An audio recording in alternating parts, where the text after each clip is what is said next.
sports are really important vehicles for relationships. We have purpose. We have a why. We bring people together. We connect. I feel like God is our greatest supporter and our greatest coach. Welcome to Rabbi on the Sidelines, the show where sports and faith intersect. We are joined this week by Ben Zauzmer, Assistant General Manager of the New York Mets and well known as the author of this book right here, Oscarmetrics, the professional who knows exactly who's going to win the Oscars. So a little bit about faith, a little bit about baseball, a little bit about movies. Ben, good to see you. Thanks for being on the show.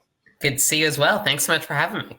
Yeah, so I heard about you actually just a couple of months ago, and you have so many interesting storylines through baseball, through faith, through movies, but let's actually start with the movies because I think that's where you began your fame here. You love movies, you love the Oscars, and you decided to use your amazing ability at math to predict the Oscars. So maybe just take us into how you got into that business of predicting the Oscars, and I believe a couple of years ago being 20 out of 21, which is a pretty good percentage.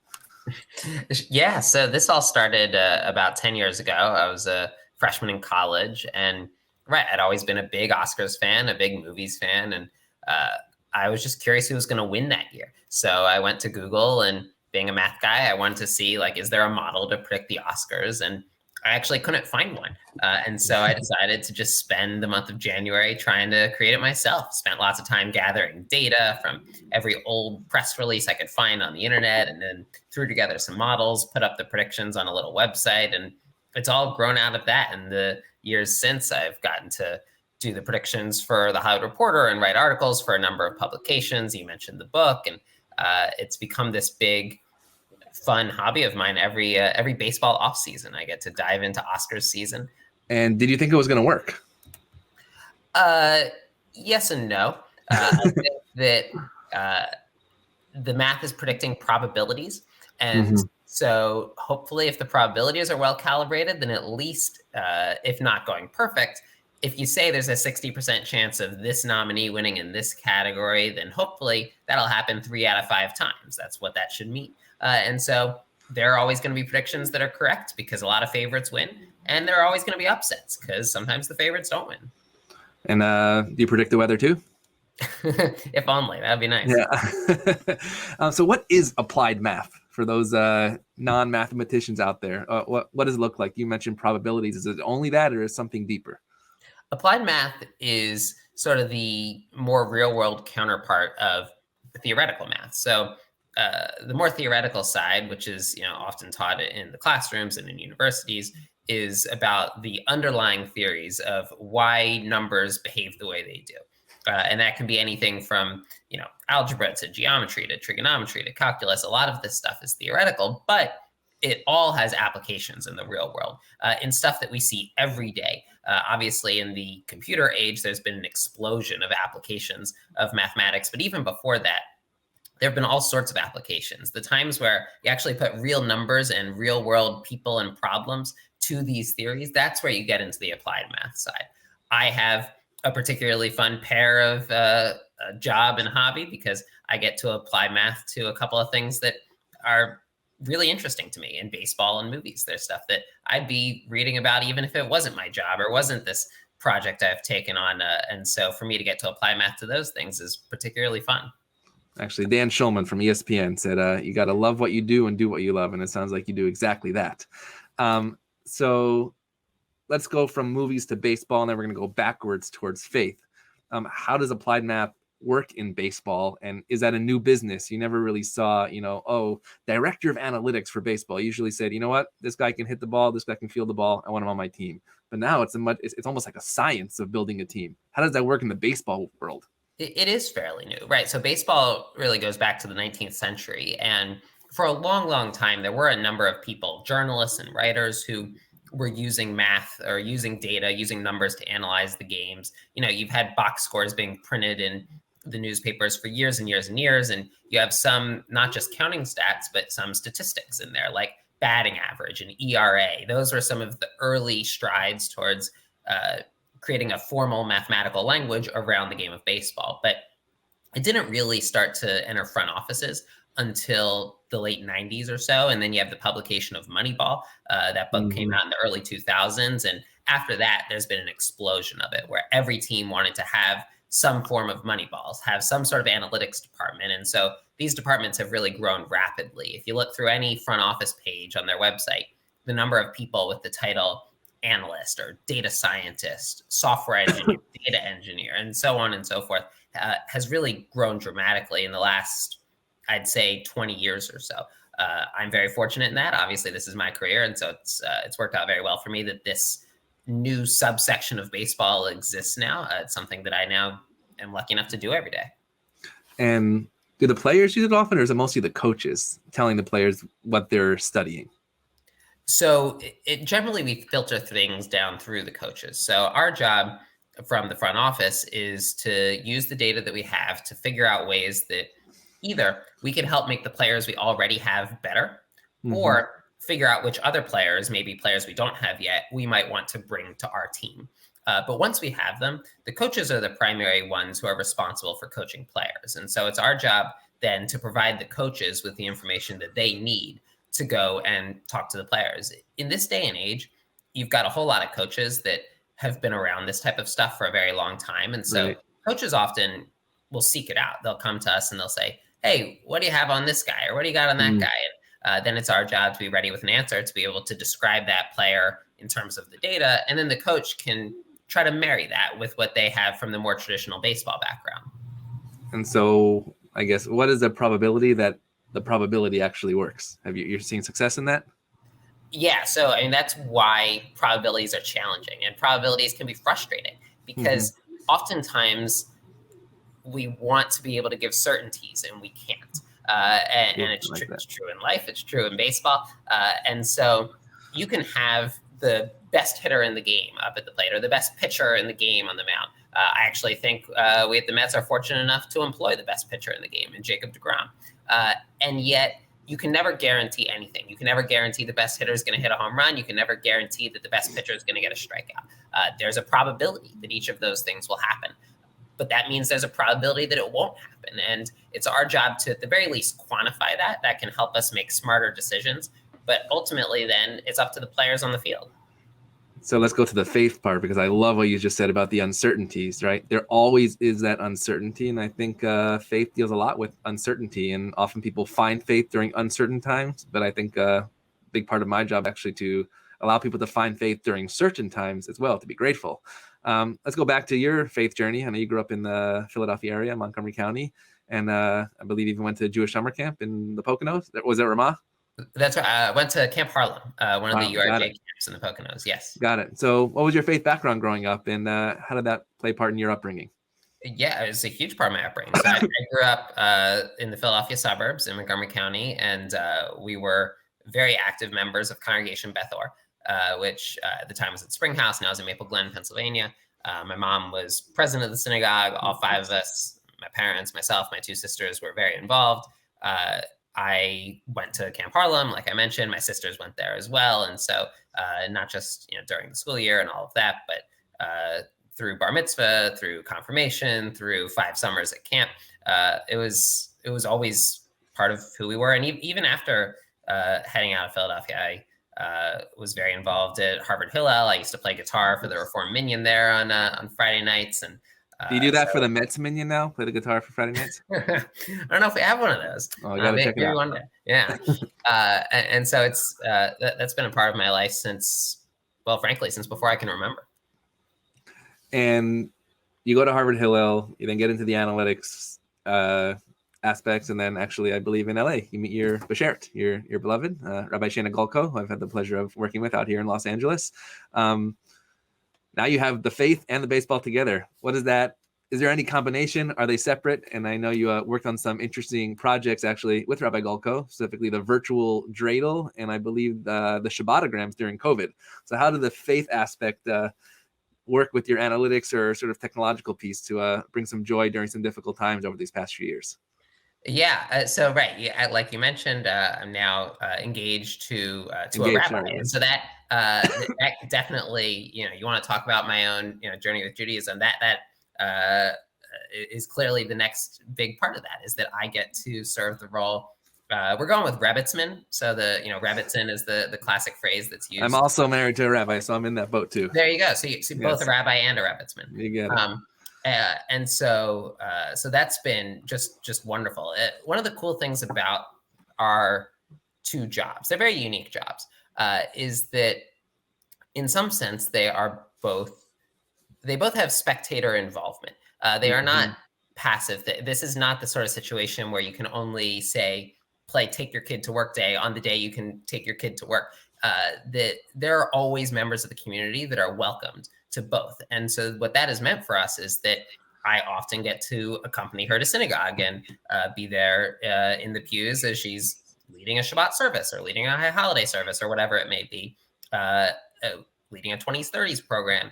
And then she has often got to come to first Dodger Stadium and now Citi Field, which have been my two offices over the last few years, and gets to watch the games play out. And so that for us has been just really, really special and wonderful that we get to be, I think, much more a part of each other's jobs because they inherently are jobs that are so welcoming to members of the community that come in and enjoy whatever's going on, whether it's a service or whether it's a ball game. In terms of how they intertwine, right? So you mentioned during the pandemic, we were able to kind of put our heads together and come up with some rather unique websites that took advantage of my ability to code and her ability to have an understanding of Judaism and connections throughout the Jewish community. So we built Shabbatograms, which was a way for Jewish teens, kids who are used to sending paper Shabbatograms at camp to wish each other a Shabbat Shalom, might not be able to do that during the pandemic with camps, a lot of them being canceled in 2020. And so it was a way of sending virtual Shabbatograms to one another each Friday. And then virtual dreidel, that came about during Hanukkah 2020, the first Hanukkah of the pandemic, where it was a way for people to, in real time, play dreidel against one another, even if they couldn't physically be right there next to each other. So you mentioned spectators being an important piece of both your jobs. Obviously, we want a congregation. There's lots of art. There was a New York Times article this past week telling churches and synagogues to shut off their live stream and get people right back in the building. What was it like? I believe you were with the Dodgers at that time when there were no fans in the stands. I believe that was the year when they won the World Series. What is the role that you see as a assistant general manager in Major League Baseball of the spectator? Is it just purely entertainment, or is there a symbiotic relationship between the two? So it was weird. I mean, I think every industry was affected by this. I can't think of one that wasn't. But no doubt when you talk about areas of life that have people coming in on a regular basis, whether that's worshipers, whether that's fans, it's bizarre to suddenly go into this pandemic era. And so, for my fiance, that meant a lot of Zoom services, something I'm sure you are quite familiar with. And for us, you mentioned that was the year we won the World Series.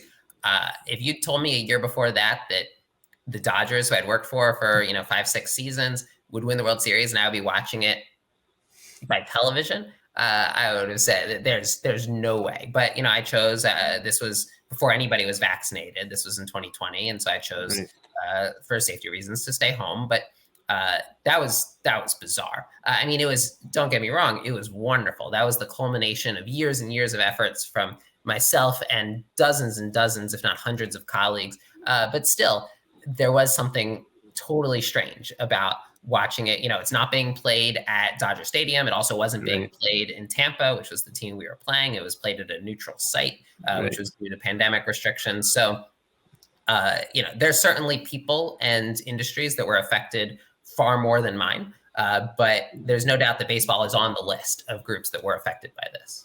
And then Seth Greenberg, also a college basketball analyst on ESPN, when I had him on the show, he talked about the idea that the locker room is his sanctuary. Maybe you can take us into the major league locker room and how perhaps sometimes that actually is sacred space, which creates sacred community as well.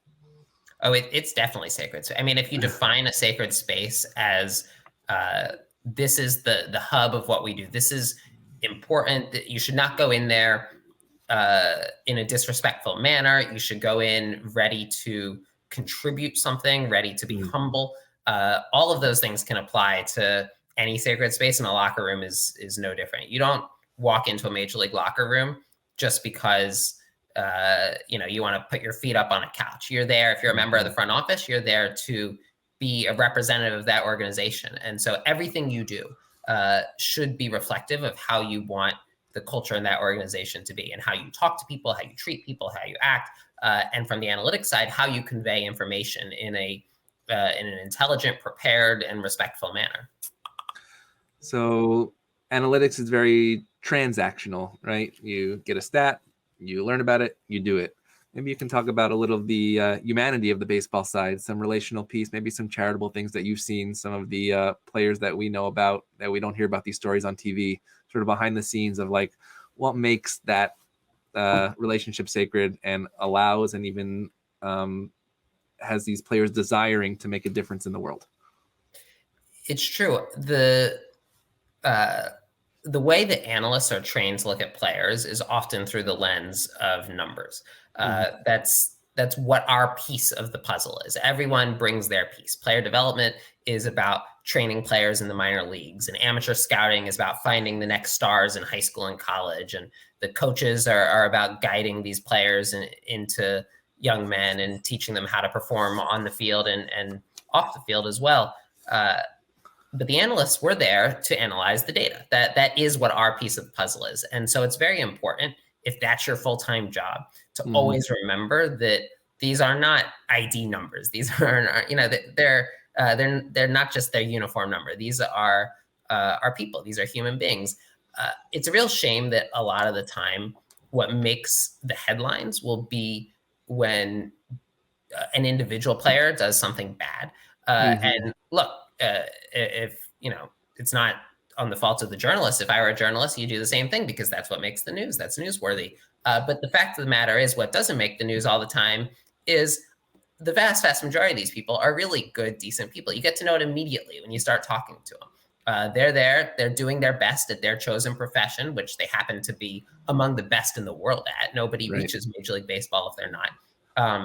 And the vast majority of them are out there doing the very best they can at it. It's a hard job in a lot of ways, and it's a hard path to get there because for all the fame and glamour and riches that come with being in the majors for a sustained period of time, that's not always the case as they're struggling through high school baseball and college baseball and all the way up trying to make it.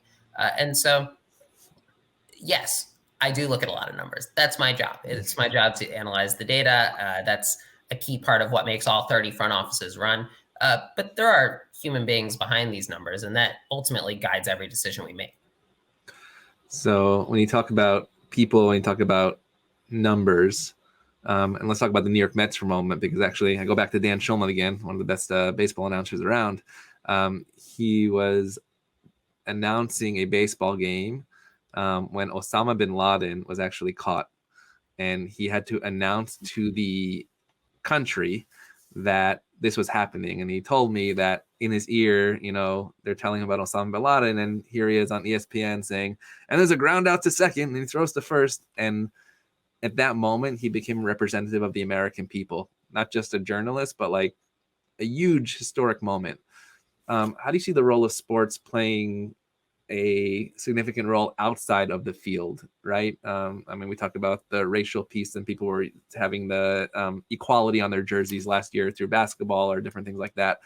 What do you see the role of athletes playing a larger role in making the society a little better place? I going back to the Dan Shulman example, I remember that game well. So I grew up. And he was with Bobby Valentine doing that, who coached him. Who had been the manager of the Mets at the time of 9/11. So I grew up, like I said, in the Philadelphia area, and that was a Phillies Mets Sunday night baseball game. Yes. So I was watching that broadcast, and it was one of the more, certainly one of the more memorable moments, and just a flood of emotions coming through.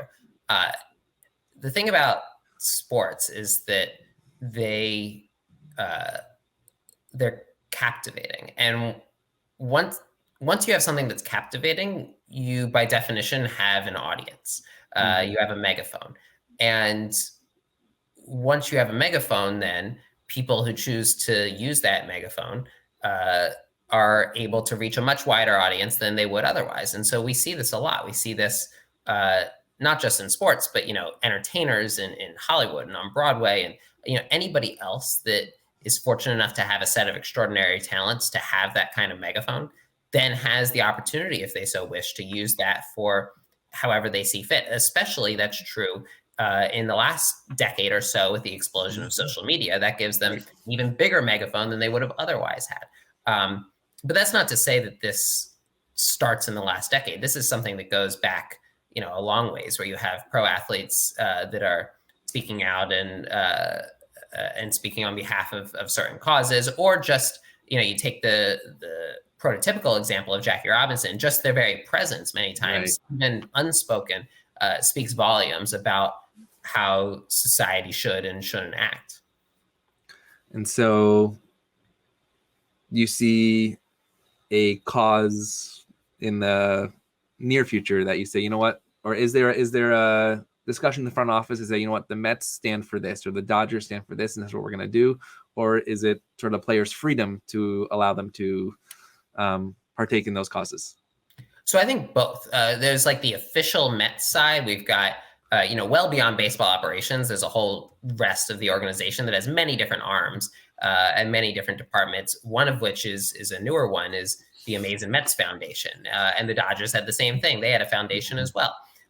And so a lot of these, official things that come from the New York Mets organization will come from, we've got a group of people whose entire job is to use the resources and fame and, financial wealth at the disposal of the Mets to make a difference in the community.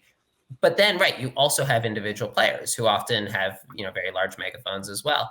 And will often, if they choose to, that's up to each person, but they can, speak out beyond that on things that are particularly important to them. We've seen this all the time, not just in baseball. Obviously, there's been a lot of talk about this in football and in basketball, to some degree in hockey as well, in recent years, of players that, they're not waiting for the cue from the organization. If they have something that they want to share about how they feel we should make the world a better place, they're going to go ahead and do that. And, it takes a lot of bravery. Like, doing these things under the guise of an organization is one thing, but going out on a limb, whoever the first person is out on the limb, that, it takes a lot of guts. So I just saw an interesting article over the last 2 days. I know a former Met just passed away, but Jeff Innes, I believe is correct, from cancer at 59 years old. And I know Mike Piazza wrote a beautiful, touching tribute to him. And there was an interesting quote that talked about Jeff Innes, that he saw himself as not a baseball player, but as a human being. And I thought that was a beautiful thing, that baseball was part of his life, but it wasn't his entire life. How do you see sometimes a separation between an athlete and a human being? It's a really important point, especially because in the grand scheme of things, baseball careers, sports careers are short. Short, right. Because you're only at that peak of your physical ability for some period of time. That's different from many professions. Many professions, the average retirement age is significantly older, and that's just due to the physical demands of being a pro athlete who is among the very best in the world. And so, yeah, it is important to remember there is a life before baseball. There is a life after baseball. Mm-hmm. There's a life during baseball. Right. Right now as we speak, we're in the off season. And this is a time where, there aren't the rigorous day-to-day demands on players in terms of spring training and travel and potentially postseason and all of that. And so this is a time where, players will go back to their homes. For those who have families, they'll be able to spend more time with them. And, that's all part of what makes up a person. The fact that they play baseball is their job. It's a big part of their life. But I don't know that for just about anyone, you would say it's their entire life. It's a significant part of their life. So it's also a significant part of their year, right? Over 180 games of baseball. It's not like college football where you lose that first game and you're basically out of the college football playoff.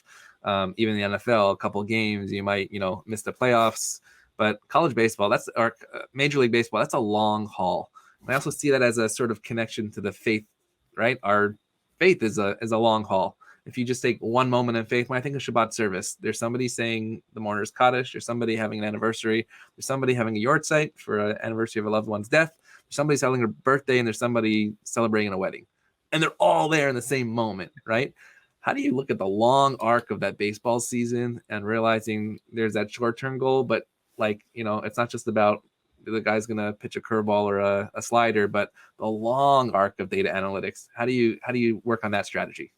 What I try to do to the very best of my ability, and what I think many good clubhouses do, is you have to remember that it's a long season, that opening day is going to come around, and usually late March, early April. And whenever it does, half the teams will lose across the 30 clubs. And suddenly half the teams can't be undefeated for the year.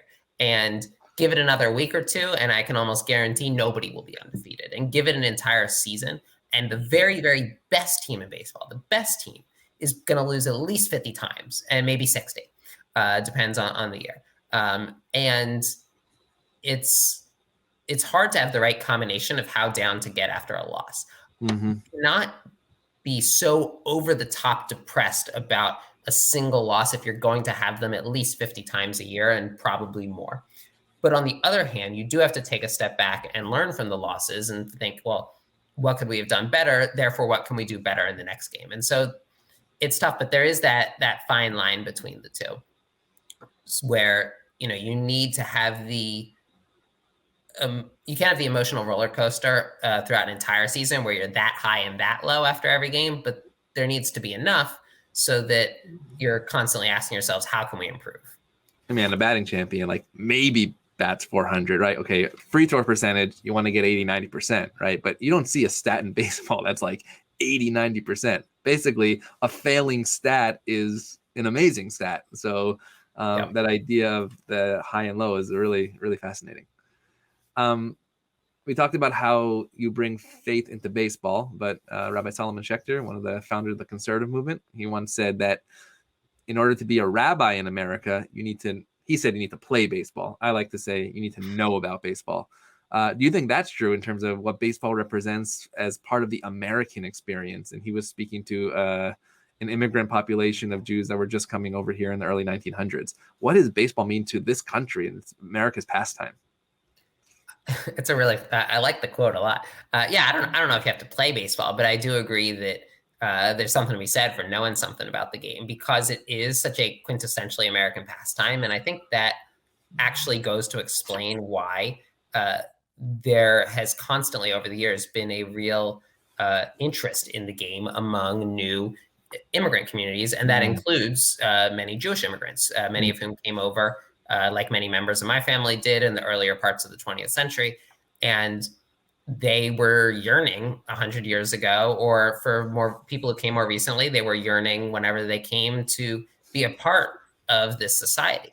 And one of the ways you do that is you get to know what the sources of entertainment are for that society. And baseball has consistently been one of the biggest ones. And so I think that does go to explain how you had such a huge initial bump in interest in the game. And then you had players along the way, the Sandy Koufaxes of the world, that led to even further bumps where, if you can see yourself represented among the players, you're more likely to be more interested.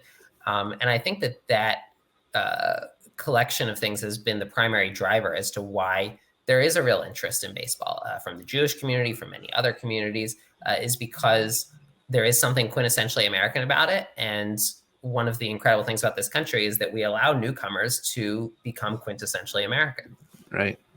So you have worked or continue to work in two major metropolitan areas, but also have basically the two largest Jewish communities in this country, and not only this country, but outside of the land of Israel. You mentioned Sandy Koufax, obviously, with the Yom Kippur thing. Obviously, Sean Green was part of the Dodgers. I know the Dodgers, and I know the Phillies, I know the Mets. They have Jewish Heritage Day. What does something like that mean to the team, but also to the community of those communities outside of the park when they come in, when they hear Hot Tikva, when they see a kosher hot dog stand? Obviously the Yankees have their thing, the Mets have their thing. What does that mean to the community in terms of buy-in and connection to the sport?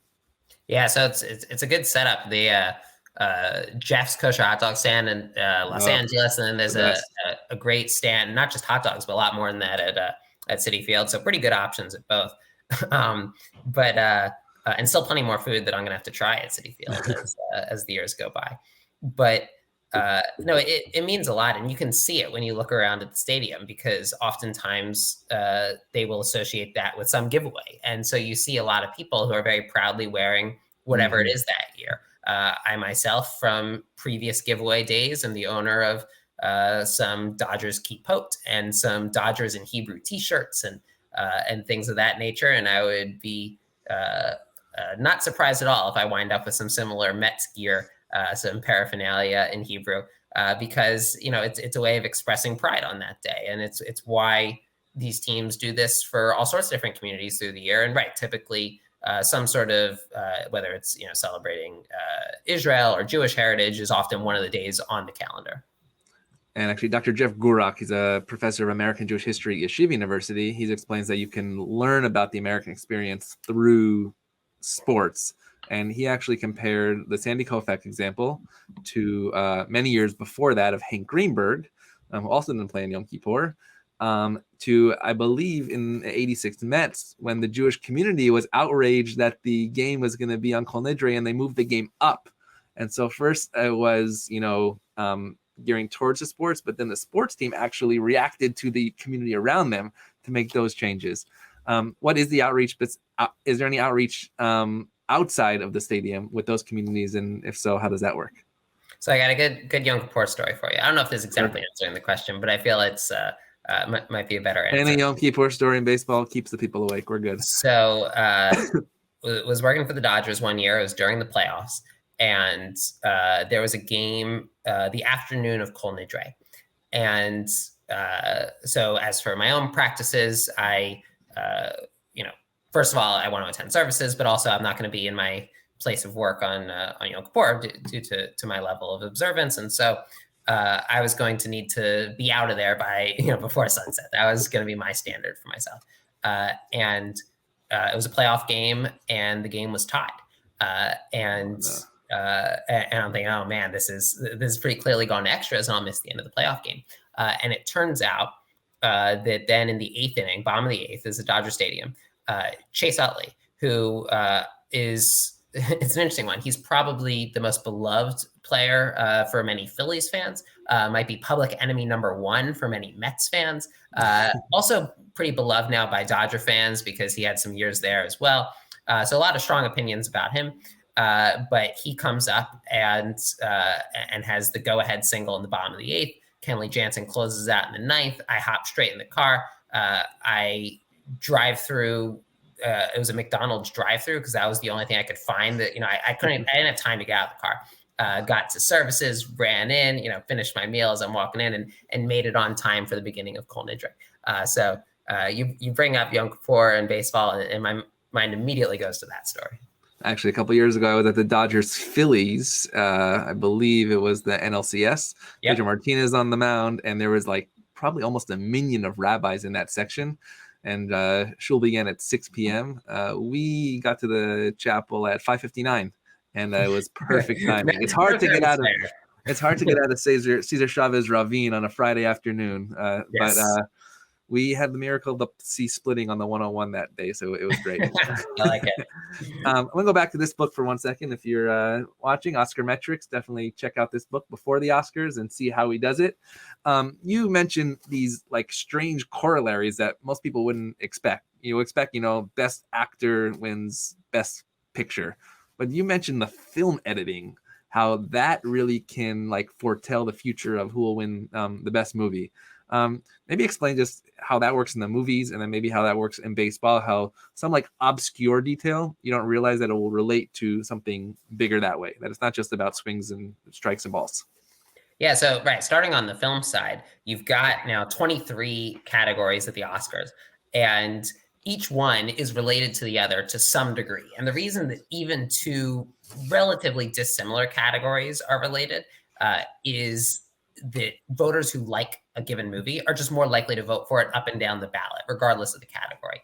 But certain categories are more related than others. And so what math can help us do, without painstakingly going through every pair of categories, which would be a pretty big number, it can help us rather quickly figure out which categories are more related to one another. That is a crucial principle for Oscar prediction because we don't know who any of the winners are going to be. before the night starts, but we do know who all the nominees are. And so when those nominees come out, they actually tell us something about which nominees in other categories are more likely to win. And that's more data that we can use. Baseball's the same way. There's a lot of stuff about how the game's going to play out that we don't know before the first pitch is thrown. But we do kind of know, almost like a chessboard being set up, we know who all the pieces are and how they're possibly going to move. And so we know the entire lineup of both sides and what the players on the opposing team have historically done. And so that can become very important information when figuring out how we can best respond, how our hitters can respond to their pitchers, how our pitchers can respond to their hitters. So I want to ask you a baseball question based on Israel in the Olympics this past year, and then a little prediction in terms of what you see in Major League Baseball this year. Israel obviously made the Olympics this year, the first time they've ever had a baseball team. Many of those were, in fact, former major leaguers. If you did follow that story at all, what do you see the impact of that in terms of mostly American Jews representing the state of Israel in the sport of baseball, which was also new to the Olympics as well? Yeah, that was really fun to watch. I think that anytime you have the ability to expand the reach of the game around the world, that's a great thing for the sport. It's, I'm biased as somebody who really loves baseball. I think that, that's great for any new communities that previously haven't been as exposed to it. And so when you watch Team Israel going and making the Olympics in Tokyo and succeeding there, that was a really special thing to see, because you've got now an entire group of people, an entire country that previously hadn't thought of themselves as Olympic athletes in baseball because they hadn't been previously, and now they get to see themselves in that. And so that was just really fun, really exciting to follow that team. What was the next one? You want a prediction on this year? Oh, not yet. So now, what is the message actually to younger people? So we actually had some of those baseball Israeli Olympians who live out in LA. They came to Sinai Temple. They spoke to our kids, basically saying, like, you kids who are 10, 11 years old playing Little League, one day, just because you're part of this community here at Sinai Temple, part of the LA Jewish community, you can play in the Olympics for the state of Israel. Were you planning to play in the major leagues as a kid? Were you planning to go into analytics? What was your path? And what is the message to kids who, the probability, and maybe you can tell us the probability of actually making the major leagues as a player. But if that's not so high, then what is the next step that you can say, you know what, you don't want to be involved with sports on a high level, you can do this too? Oh, yeah. I know. I'll be totally honest. I've known from a young age I was not a future Major League Baseball player. I enjoyed playing the game. I played Little League for 11 years, but no, never at a level where anyone was confusing me for a future Major League Baseball player. For me, it was a fun thing to do with my friends, and that was always going to be the extent of it. But yeah, I mean, the cool thing about sports is there are thousands and thousands, if not tens of thousands of people that make their living off of sports in ways other than just playing on the field. Obviously, we have things that are more baseball adjacent, my own job or coaches or scouts or anything like that, but a whole nother wealth of people that work in front offices, from lawyers to HR reps to graphic designers to ticket salespeople to, you name it. There's just a ton of people that all work behind the scenes to make this show happen. Then add on everybody who doesn't necessarily work specifically for a team, but you've got people in the commissioner's office. You've got people in all types of media, in radio and in print and on television. And you've got people that are in businesses surrounding the stadiums that only exist because they are part of the ecosystem that baseball creates. And so there are so many different ways for people that do like sports, but maybe like me are not Major League Baseball players, to get involved if that's the profession that they choose. So one last question before the prediction. I've asked a lot of other athletes and coaches and managers about this, about prayer in the locker room or on the field. Often there's chaplains, and I just talked to an NBA player last week, and they said actually 1 hour before the game, there's chapel time for both teams. Is there any type of prayer or faith presence that happens, from the time a person gets to the field until the time the lights are off in the field, or is that sort of up to their own? No, a number of teams do have that, do have something that's more formal than just their own personal private prayer. A number of teams will have chaplains who either part-time or full-time will travel with the team. A number of them also will have groups. There will be a number of players that will seek each other out because they all have some religious background and they want to get together to have a service. I'll admit, the one I was most envious of was on Sunday mornings before a Sunday day game at Dodger Stadium. Vince Scully, back when he was still the announcer of the Dodgers, used to actually lead a prayer service for members of the Catholic community who were working at the game and therefore they couldn't be in church. They had to be at the ballpark because there was a 1 o'clock first pitch. And that was one to get to hear that voice reading to you from the scripture. Yeah, I can't imagine anything much better than that. But no, there is a lot of that a real presence of that does take place because there are so many people from all faiths that are working in the game and therefore want to have a place to, even if they can't necessarily make it to church or shul or mosque or wherever, that want to still be able to have a place to pray. And what about the Mets? What are you excited about? What can Mets fans be excited about? And just in general, what are we going to see about Major League Baseball that's going to excite the American populace this year? This is a very exciting year to be a Mets fan. I feel very, I'm not just, that might sound like a line. I'm just saying it's not just a line. I do think that this year in particular, there's a lot of returning faces that we're really optimistic about. Everybody knows those names from DeGrom to Lindor to Alonso, but also a whole lot of new names that are very exciting. Max Scherzer, of course, is coming over from where you are, from Los Angeles over to the Mets, and Marcana and Starling Marte and Eduardo Escobar, a whole number of new faces and names that people at Citi Field are going to get pretty happy cheering for, I think, from day one. So from the Mets side in particular, yeah, I think there's a lot to be excited about. From the fan side, I think it's also just a really exciting year as we continue, fingers crossed, to emerge from the pandemic, for people, more and more people who are fully vaccinated or otherwise feel comfortable coming to ball games to be able to partake in that. I think is just going to be one of those really happy signs of life returning to the normal that it could be, if we keep the pandemic under control. Absolutely. We are so excited here on Rabbi on the Sidelines to not only hear Oscar predictions, but really be excited for the upcoming baseball season, what it means to America, what it means to the Jewish community, what it means to the faith community. We're so grateful to have Ben Zauzmer, Assistant General Manager of the New York Mets and author of Oscarmetrics. Ben, it's a pleasure, and we look forward when the Mets return out here to the West Coast and the Dodgers to having you and, of course, Rabbi Golko here at Sinai Temple. Thanks so much for joining us. Thanks for having me. Have a great day.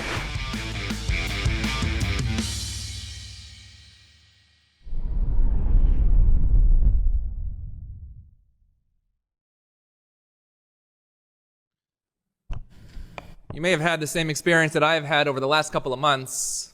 Happens pretty regularly now, where you either go into your kitchen or in your office and you see somebody really deep in thought. And you ask them, is everything okay? And they say, yes, I'm just trying to figure out this Wordle. For those of you who I hear a chuckle from, you know what Wordle is. So I'll explain. Wordle is the new online game that people are playing. In fact, when it started last year, 90 people played a day, and today 500,000 people play this game. Wordle is pretty simple. You have to guess a 5-letter word, and you have 6 tries to do it. It's not as easy as you think. In fact, I was researching Wordle, and I believe there are only 12,000 5-letter words in the English dictionary, and only about 2,500 that people really know and are familiar. So it will only last 2.5 years. And when I was thinking about, by the way, this game was created by Josh Wordle. If you didn't know, he's a software engineer in Brooklyn, and his wife loves words, so this was a present to her to create this game. And by the way, if you win Wordle every day, and you can ask Kenner Feldman, he told me this morning he's only missed playing Wordle 2 times since it's been created. But if you win Wordle, your prize is pride. And I've been thinking about why this online game is such a craze. And the answer that I can come up with is that you only get 1 chance per day. 6 tries in that chance, but only 1 chance per day to win this game. Because if you get to that 6th time and you don't find out the word, it's over. until the next day, but at that moment, the moment is gone. And this morning of Shabbat HaGadol and Parshat Mitzorah, we have in essence a form of Jewish Wordle, because the rabbis explain that the person who gets leprosy, this skin ailment, has it because of Lashon Hara, of wrong language. We call it gossip, but I like to use it in the Wordle form, choosing the wrong words in the wrong moment. The Chafetz Chaim, a 19th century rabbi, he writes a book of halachot, a book of Jewish laws, and it goes day by day and gives a lesson of shmirat halashon, how to guard one's tongue. And I looked at the lessons this week based on Wordle, and he says, the Chafetz Chaim explains that he acknowledges that each human being does not have the capability, every one of us, to last at the maximum 2 days without choosing the wrong words at one point or another. But right after he teaches this, he says that even though this is a challenging task, there is no way that we should run away from that mitzvah.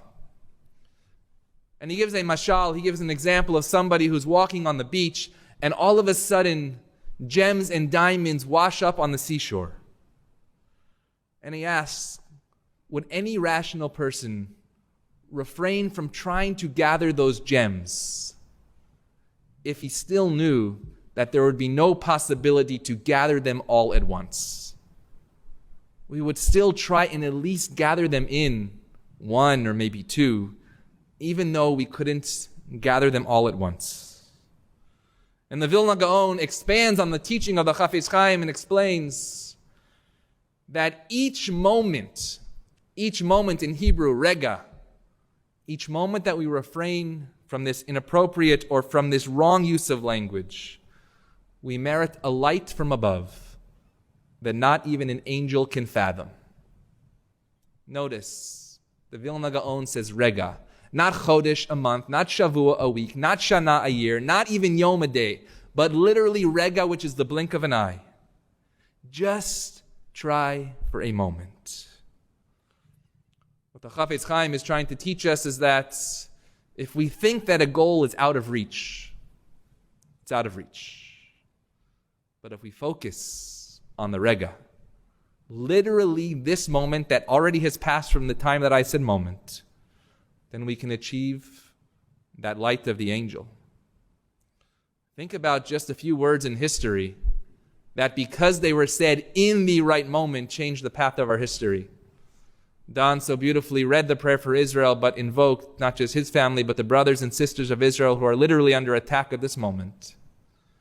But Herzl, way before the state of Israel was created, you can say those words with me. Im tirtzu ein zo agada. If you will it, it is no dream. He said it in a moment where there was none, but with those words, choosing appropriately, it became a reality. Many years later, when I was a child, President Reagan, Mr. Gorbachev, tear down this wall. In the moment, he chose those words and opened up a part of the world to freedom that even today desperately seeks more freedom. But we all know that words can hurt too, not only on an international level. But think about the nursery rhyme that we teach our children that they used to say in school, sticks and stones may break my bones, but words can never hurt me. Not a Jewish response. Not Parshat Mitzorah. That nursery rhyme was to build resilience in our young people and ourselves. But our tradition would argue, and the Chafetz Chaim would say, that words would actually hurt more than sticks, because sticks and stones are often taken into our hands only after those words begin to hurt. Just ask a young person who's bullied on a playground if they ever put away those words and don't live with them for the rest of their lives. But at the same time, words can change our lives forever. Forever. Think about the teacher when you were young who told you those 3 words, 4 words, you can do it. The boss who told you, or you were the boss who told your employee, thank you for the job you do. Your parents who told you these words, just try your hardest. And these words, as the Vilna Gaon explains, when said in the right moment, can change one person at a time. About a month ago, I had the honor of interviewing Ernie Johnson. He is basically one of the most well-known sports broadcasters in the world today. Every sport. And he told me, he said, Rabbi, I get paid to watch games with Shaquille O'Neal and Charles Barkley. But look about who Ernie Johnson is, if you don't know his story. He has survived cancer twice, non-Hodgkin's lymphoma and prostate cancer. He has 6 children, 4 of them who he adopted. One of them, an orphan from Romania, who when he went to adopt them, the woman in the orphanage said, don't take this one, he has muscular dystrophy. And he said, I'm taking this one. And for 32 years gave him a life of dignity and integrity. And this past year, Ernie Johnson's son passed away, Michael, of blessed memory. And when I asked him at the end of our interview, we spoke more about faith than about sports, because at 40 years old, Ernie Johnson found faith in his life. I said, give us a message to our faith community. He's not Jewish. He goes to a wonderful church in Atlanta. But the story he told me when I went back and listened to our recording echoes what the Vilna Gaon says about Parshat Mitzorah. The power to use the words in the right moment, only to uplift. Ernie told me, Rabbi, you never realize the power of the moment. It may seem insignificant, but it can change reality.